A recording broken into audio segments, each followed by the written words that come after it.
Hello everyone. आप सभी को द विकी ट्रेड पर स्वागत है। आज हम ये डिस्कशन करेंगे कि हमारा सेशन 3 का जो basic course of stock market है उसी के बारे में। Sorry, session 4। ओके, सेशन 4 के बारे में हम डिस्कशन करेंगे जो है fundamental analysis. Fundamental analysis basically क्या है, अभी हम देखेंगे कि क्या इन्वेस्टिंग और ट्रेडिंग के बीच में अंतर क्या है। तो ट्रेडिंग क्या है ना, हमको अगर कम समय में ज़्यादा पैसा चाहिए, तो ज़्यादा मुनाफा चाहिए, तो उसको हम ट्रेडिंग कह सकते हैं। और ज़्यादा मुनाफा होगा तो ज़्यादा लॉस भी होगा, ये वाला कंसेप्ट ट्रेडिंग है। और जो ट्रेडिंग है वो हम एक दिन से लेकर एक महीना, जब हम फ्यूचर ऑप्शन पर जाएंगे तो तब हम देख सकते हैं, एक दिन से लेकर एक महीना तक हम ट्रेडिंग कर सकते हैं। और ये जो इन्वेस्टमेंट क्या है, इन्वेस्टमेंट वो महीना भर महीना नहीं, वो हम सालों के हिसाब से भी ले सकते हैं। 1 साल के लिए, 5 साल के लिए, अगर हमारा कोई लाइफ में गोल है इसी के लिए, तो हम इन्वेस्टमेंट करते हैं। अगर 5 साल में हमको एक घर खरीदना है, तो अभी से हम पैसा इन्वेस्टमेंट करते हैं, और 5 साल बाद जैसे जितना भी मुनाफा होगा उस सब को लेकर हम, उस सब की मदद से हम एक घर खरीद सकते हैं। इसी को कहते हैं इन्वेस्टमेंट। और इन्वेस्टमेंट करने के लिए हमको फंडामेंटल एनालिसिस करना बहुत ज़रूरी है। फंडामेंटल एनालिसिस क्या है ना, हमारा बहुत सारे फैक्टर है। ओके, बहुत सारे फैक्टर है। ये कंपनी, अगर आप किसी को मदद कर रहे हैं, आप किसी को अपना पैसा दे रहे हैं, तो आप लोग क्या देखते हैं कि उस इंसान का आपको पैसा रिटर्न करने के लिए कैपेसिटी है या नहीं। अगर नहीं है तो आप इसको नहीं देंगे, अगर है तो आप इसको देंगे। तो इसी तरह अगर आप 5 साल के लिए एक स्टॉक में इन्वेस्टमेंट कर रहे हैं, तो क्या दिक्कत कर रहे हैं कि हाँ, इस कंपनी का फंडामेंटल अच्छा है, ये 5 साल में हमको इतना रिटर्न देगा, इसीलिए तो हम कर रहे हैं। नहीं तो ये कंपनी डूब जाएगा, बैंकरप्ट हो जाएगा और स्टॉक मार्केट छोड़कर चला जाएगा, तो आपका कम पैसा भी डूब जाएगा। इसीलिए हमको फंडामेंटल एनालिसिस करना जरूरी है। Okay, for investment purpose. पहली बात तो ये है कि हमको फंडामेंटल एनालिसिस में शेयर होल्डिंग पैटर्न देखना चाहिए। ये शेयर होल्डिंग पैटर्न क्या है, हमको, हम पहले भी बता चुके हैं कि एक स्टार्टअप हर मीन्स बहुत सारे सोर्सेस से पैसा लेकर बहुत सारे ग्रोथ करके एक कंपनी बनता है।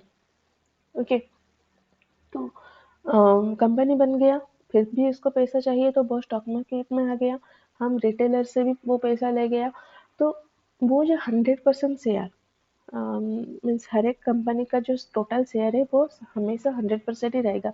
ये जो 100% शेयर है, वो जिन जिन लोगों से, जिन जिन इंस्टीट्यूशन से पैसा उठाया है, उन सभी के बीच से ये 100% शेयर को एक डिवाइड कर देता है। ओके, कुछ कुछ हिस्सा सभी के पास होता है, उसी के कहते हैं शेयर होल्डिंग पैटर्न। जो कंपनी से means from the very beginning, वो बहुत पहले से ही कंपनी से जुड़े होकर रहते हैं, उनको कहते हैं प्रमोटर। को फाउंडर्स हो गए, एंजल इन्वेस्टर हो गए, उन सभी को हम प्रमोटर ही कहते हैं। और कंपनी बड़ा होने का बाद अगर कोई कोई इंस्टीट्यूशन, कोई बड़ा अमीर आदमी इसमें पैसा भी लगाता है, तो उन सभी को foreign institutions, domestic institutions, mutual fund, उन सबको भी कहते हैं। तो हमारा एक इजी सा एनालिसिस ये है कि अगर एक कंपनी में प्रमोटर ज़्यादा है, तो हम इसको अच्छा संकेत मान सकते हैं। क्यों? क्योंकि प्रमोटर जो है ना, वो, उनके लिए कंपनी एक बच्चा जैसा होता है। वो बच्चों के जैसे छोटे से बड़ा हम बड़ा करते हैं ना, वो भी एक कंपनी को छोटे से बड़ा करते हैं। तो उस कंपनी से उनका लगाव है, वो ऐसे इतनी भी आसानी से कंपनी को डूब जाने के लिए नहीं देगी। वो हमेशा ये ट्राई करेगी कि कंपनी को दिन भर दिन ग्रोथ हो, दिन भर दिन प्रॉफिट हो। तो अगर प्रमोटर ज़्यादा है, तो हाँ, हम भरोसा कर सकते हैं कि या ये स्टॉक भी अच्छा है, वो एटलीस्ट मेरा पैसा नहीं डूबेगा यहीं पर। फिर आते हैं foreign institution, mutual fund, domestic institution. अगर ये लोग भी ज़्यादा है, तब भी हम उसको, उस स्टॉक को अच्छा मान सकते हैं, क्योंकि हम जो रिटेल ट्रेड है ना, रिटेल ट्रेडर है और रिटेल इन्वेस्टर है, हम लोगों को हाथ से शायद कुछ छूट जाएगी। अ, अगर हम फंडामेंटल एनालिसिस देखेंगे तो इसमें 100 तरीका होगा फंडामेंटल एनालिसिस को देखने के लिए। हम रिटेल ट्रेडर है, हमको इकोनॉमिक्स या स्टॉक देखने में इतना ज़्यादा भी माहिर हम नहीं है, तो 100 में से 90 हमारा हाथ से छूट जाएगी। पर ये जो इंस्टीट्यूशन है ना, वो प्रोफेशनल है, उनका हाथों उनके आंखों से कुछ नहीं छूटेगा। अगर ये ज़्यादा है, तब इसका मतलब क्या है? उस कंपनी में ऐसा तो कुछ है जो हमको नहीं दिखाई देता है, पर इन प्रोफेशनल वालों को दिखाई देता है। तो इसीलिए तो वो यहीं पे इन्वेस्ट करते हैं, इसीलिए वो स्टॉक अच्छा है। और इस शेयर होल्डिंग पैटर्न को हम क्वार्टर टू क्वार्टर भी देखना चाहिए। जैसे कि फॉर एग्जांपल, अगर फरवरी में फॉरेन इन्वेस्टर 10 थे, सॉरी मार्च की जो है मीन्स इसका डाटा, वो हमको ये दिखाई देता है कि हाँ, मार्च में फॉरेन इन्वेस्टर 10 थे, और जब ये आगे उसके बाद के क्वार्टर में, जून के क्वार्टर में फॉरेन इंस्टीट्यूशन 12% है। दैट मीन्स 2% बढ़ गया। 2% बढ़ गया, इसका मतलब ये है कि कंपनी में ऐसा कुछ बदलाव आया कि ये फॉरेन इंस्टीट्यूशन वालों ने देख लिया कि नहीं, ये जो बदलाव आया, इसी के लिए कंपनी आगे बहुत ग्रो कर सकती है, इसीलिए तो वो 2% ज़्यादा बढ़ गई। तो इसी को भी हम मानते हैं कि ये स्टॉक बहुत अच्छा है। इसके बाद आता है financial chart of revenue, profit and net worth. इसके बाद हम देखेंगे रेवेन्यू। अगर ये जो सेबी का तो गाइडलाइन है कंपनी वालों के लिए, अगर आप बाजार से आम आदमियों से पैसा उठा रहे हैं, तो उनको भी अपना कारोबार दिखाना आपको मैंडेटरी है, आपको ज़रूरी है। पैसा ले रहे हैं तो सब कुछ दिखाओ, कितना बैलेंस शीट दिखाओ, अपना प्रॉफिट दिखाओ, रेवेन्यू दिखाओ। आप quarterly based quarter to quarter कितना ग्रो कर रहे हैं, ये भी दिखाओ। तो इसी को भी हमको देखना चाहिए quarter to quarter. That means 3 महीने से 3 महीने तक अगर एक कंपनी का रेवेन्यू, प्रॉफिट, नेटवर्थ ये सब ग्रो कर रहा है, तो हाँ, कंपनी एक स्टेडी ग्रो में है, कंपनी दिन भर दिन बढ़ता जा रहा है, तो ये स्टॉक अच्छा है। इसके बाद आएगा PE ratio, TTM. TTM means trailing to 12 month in 1 year. एक साल में क्या हुआ? PE ratio, PE means price to earning ratio. So ये क्या दिखाता है कि 12 महीने, पिछले 12 महीने में इसका जो अर्निंग पर शेयर और करंट प्राइस, इसके बीच का रेशियो, इसके इन दोनों के बीच में क्या रेशियो है? Okay, P means price, current price, and earning means earning per share, एक शेयर में कितना अर्न हो रहा है, इन दोनों के बीच में रेशियो को दिखा रहा है। अगर हाई पीई रेशियो है, दैट मीन्स वो बहुत ज़्यादा अर्निंग कर रहा है, तो हम इसको कई बारे में मीन्स कई क्षेत्रों में हम इसको ओवर वैल्यूड भी कह सकते हैं। पर अगर लो पीई रेशियो है, नीचे वाला वो बहुत कम पीई रेशियो है, तो इसको हम अंडर वैल्यूड भी कह सकते हैं।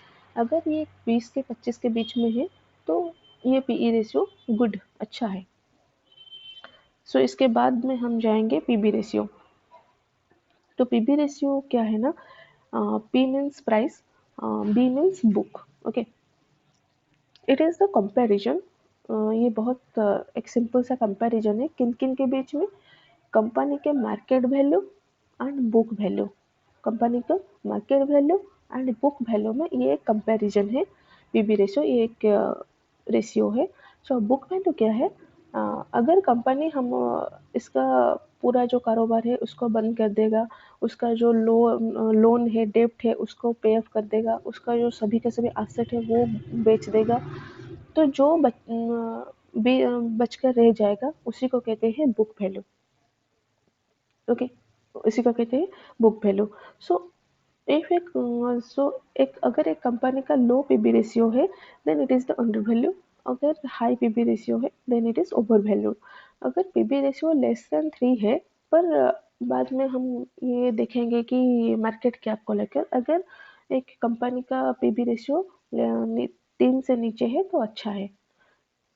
इसके बाद में आएगा इंडस्ट्री पीई।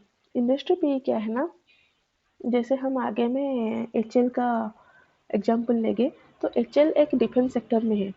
ओके, हमने पहले सेशन से भी ये बात कह रखी थी कि हमारा जो 1000 3000 ये वाला जो स्टॉक है, मीन्स इतने सारा जो स्टॉक है, उन स्टॉक को हम सेक्टर वाइज डिवाइड करते हैं। फार्मा सेक्टर और फार्मा इंडस्ट्री, मेटल सेक्टर और मेटल इंडस्ट्री, डिफेंस सेक्टर और इंडस्ट्री। सो ऐसे ही सो एचएल जाता है डिफेंस सेक्टर में, सो डिफेंस इंडस्ट्री में।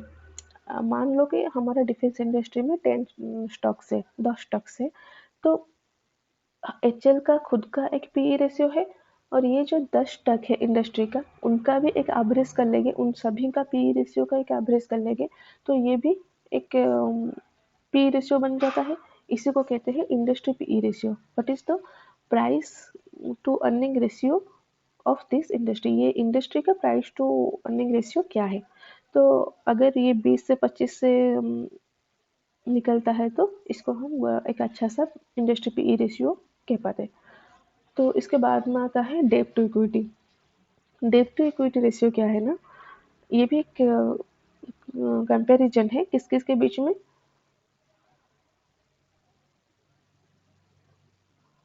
अ, एक कंपनी का डेप्ट क्या है, comparison to its asset, company का एसेट क्या है और इसका डेप्ट क्या है, इसी के बीच में जो रेशियो है, इसी के बीच में जो कंपैरिजन है, इसी को कहते हैं डेप्ट टू इक्विटी। तो अगर डेप्ट टू इक्विटी रेशियो अगर ज़्यादा है, हायर है, तो ये क्या कहता है कि द कंपनी के पास में तो बहुत सारे लोन है, तो कंपनी एक खराब समय से गुजर रहा है। ओके, डेप्ट जितना होगा उतना कंपनी के लिए ये अच्छा नहीं है। अगर लो होगा तो हाँ ठीक है, कंपनी हमेशा तो लोन किसी को तो जरूर चाहिए। ओके, तो ठीक है, चलेगा लो अगर डेप्ट रेशियो होगा तो। देन इसके बाद में आता है आरओई। आरओई का कंसेप्ट क्या है ना, इसको कहते हैं रिटर्न ऑन इक्विटी। तो जितना भी शेयर होल्डर का इक्विटी है, हम 100 शेयर खरीद लेते हैं एचएल का। इसका मतलब क्या है कि हमारे पास एचएल का 100 इक्विटी है। तो ये जो शेयर होल्डर का इक्विटी है, और कंपनी का जो नेट इनकम है, इस नेट इनकम को अगर हम शेयर होल्डर के इक्विटी से डिवाइड कर लेंगे, तो जो भी मिलेगा वो होगा हमारा रिटर्न ऑन इक्विटी। ओके, ये हमको क्या दर्शाती है, ये दर्शाती है कि कंपनी इक्विटी से कितना मुनाफा कमा रहे हैं, एक इक्विटी से, एक शेयर से कितना मुनाफा हो रही है कंपनी को, ये दर्शाता है। अगर आरओई 25% से ज़्यादा है तो अच्छा है। ओके, एंड बाजार में बीच बीच में क्या होता है ना, कुछ पर्टिकुलर रीजन की वजह से आरओई गिर जाता है। जैसे कोरोना आया तो फार्मा सेक्टर को छोड़कर बाकी सभी का आरओई तो गिर गया। पर आरओई गिर गया इसका मतलब ये नहीं था कि कंपनी का फंडामेंटल एनालिसिस जो है वो खराब हो गया, वो जो फंडामेंटल स्ट्रक्चर है वो खराब हो गया। क्यों? क्योंकि वो एक ऐसा पेंडेमिक था जो दुनिया का इकोनॉमिक ही हिल गया। ओके, सारे के सारे डूब गए। तो वो एक एक्सेप्शनल केस था।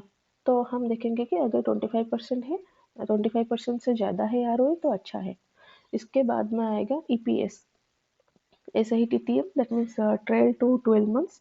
सो ईपीएस क्या है ना, हर एक शेयर में कितना अर्निंग हो रहा है कंपनी को, ये दिखाता है ईपीएस। जो पब्लिक को ऑफर किया हुआ है उसी शेयर पर कितना अर्निंग हो रहा है। Book value, book value liabilities को अगर हटा देंगे तो जो भी कंपनी के पास एसेट बच जाएगा उसी को कहते हैं हम बुक वैल्यू। एक कंपनी के 100% शेयर होल्डिंग है, 100% शेयर है। अगर ये 100% सारा का सारा अगर हम लिक्विफाइड कर देंगे, लिक्विडेट कर देंगे मार्केट में, तो जो भी वैल्यू निकलेगा वही होगा बुक वैल्यू। इसके बाद में आएंगे फेस वैल्यू। तो फेस वैल्यू में आज के तारीख में ये स्टॉक कितने, ये स्टॉक का एक्चुअल प्राइस कितना है, वो है फेस वैल्यू। ओके, तो अगर एक फेस वैल्यू अगर एक से ज़्यादा है, एक कंपनी का जो भी कंपनी है एक से ज़्यादा है, तो ये एक अच्छा मीन्स संकेत देता है कि फ्यूचर में कभी भी ये स्टॉक स्प्लिट हो सकता है, और स्टॉक स्प्लिट के बारे में हम पिछले सेशन में बताया था। इसके बाद आएंगे हम एग्जाम्पल लेंगे, पहले लेंगे एचएल का। ओके। सो पहला जो हमारा फंडामेंटल एनालिसिस का तरीका है, हम देखेंगे ये मार्केट कैप।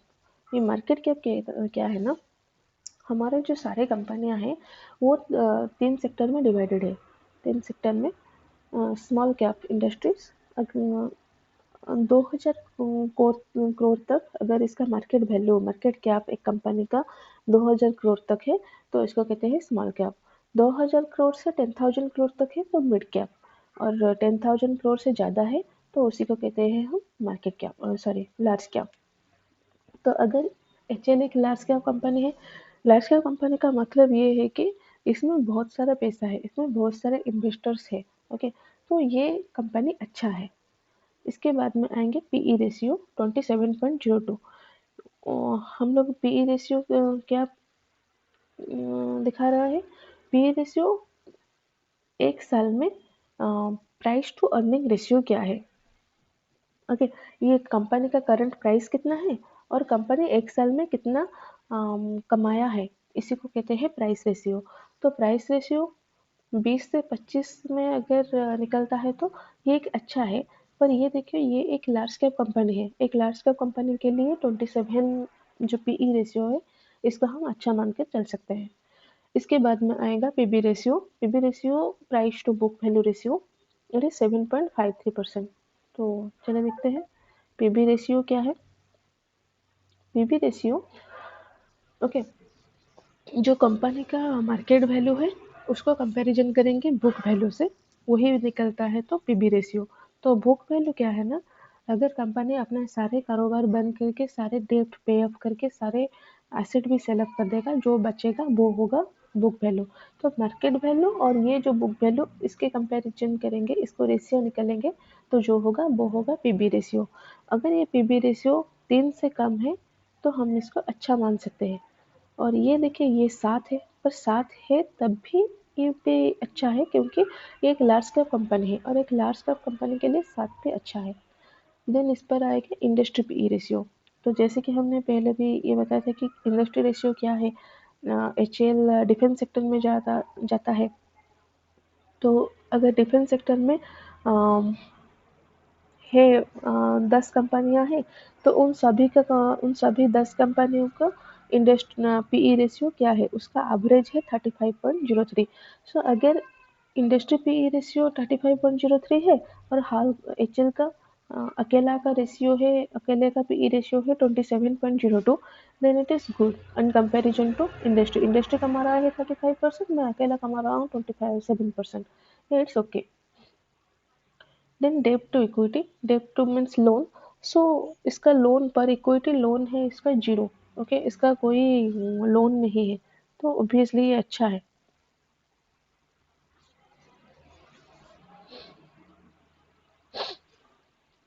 तो इसके बाद में आएगा हमारा शेयर होल्डिंग पैटर्न। सो ये शेयर होल्डिंग पैटर्न क्या है ना, जैसे पहले हम बता चुके हैं ऑलरेडी, प्रमोटर यहाँ 71% है। यहाँ पर फॉरेन इंस्टीट्यूशन भी है, एक हेल्दी तगड़ा सा फॉरेन इंस्टीट्यूशन 12%। रिटेल बीच में है, म्यूचुअल फंड और डोमेस्टिक इंस्टीट्यूशन ये भी तगड़ा है। तो इसको ये वैल्यू को हम ले सकते हैं कि हाँ ये अच्छा है। प्रमोटर 71% है तब मीन्स ये कंपनी ही अच्छा है, क्योंकि इसका जो को फाउंडर है, उसका जो अर्ली इन्वेस्टर्स है, उन सभी का इस एचएल पर भरोसा है। और फिर भी ये जो रेशियो है ना, ये जो पैटर्न है उसको हम क्वार्टर टू क्वार्टर बेसिस हमको कंपैरिजन करना चाहिए। मान लीजिए कि सितंबर 24 में फॉरेन इंस्टीट्यूशन 10 था और दिसंबर 24 में ये फॉरेन इंस्टीट्यूशन बढ़कर 12 हो गया, तो इसका मतलब ये है कि कुछ तो अच्छा निकला एचएल में, ताकि फॉरेन इंस्टीट्यूशन 2% बढ़ गया। ओके, तो इस स्टॉक को हम अच्छा मान कर चल सकते हैं। इसके बाद आएगा जो हम कहते थे ना market value, revenue, profit, net worth. देखिए ये है नेटवर्थ। नेटवर्थ क्वार्टर पर क्वार्टर बढ़ती जा रही है। ये है प्रॉफिट, क्वार्टर पर क्वार्टर बढ़ता जा रहे हैं। और रेवेन्यू ये भी क्वार्टर पर क्वार्टर बढ़ता जा रहा है। तो एक ओवरऑल हम फंडामेंटल ये एनालाइज कर सकते हैं कि हाँ ये स्टॉक अच्छा है। ओके, तो इसी तरह हम स्टॉक को इवेल्युएट करते हैं। ये था fundamental analysis of stock and ये था हमारा सेशन 4 का आज का session. Okay, so bye bye.